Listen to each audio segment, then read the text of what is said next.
Статистика нуди бројки за Гинис. Кој да поверува? Во регионот за 3 месеци се вработиле близу 40.000 лица.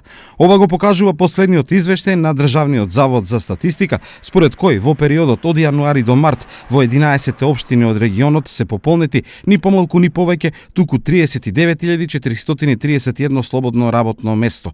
Ова се бројки за неверување, зашто ова е 1/4 од вкупниот број на жители во регионот и повеќе од половина од вкупното активно население.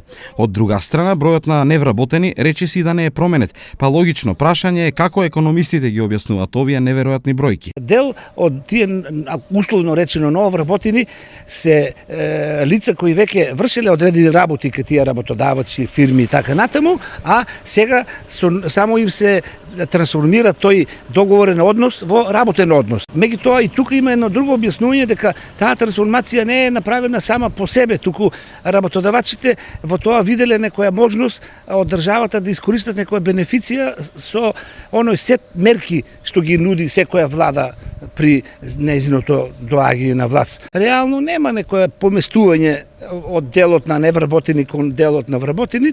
Дури и да е вака, бројките се сепак превисоки за капацитетот на регионот. Од тука и сомнежот во нивната веродостојност. Статистиката, ние сите знаеме како дисциплина, како наука, ние економистите дефинираме како точен збир на неточни податоци. Значи, многу е битно од каде се црпат тие податоци.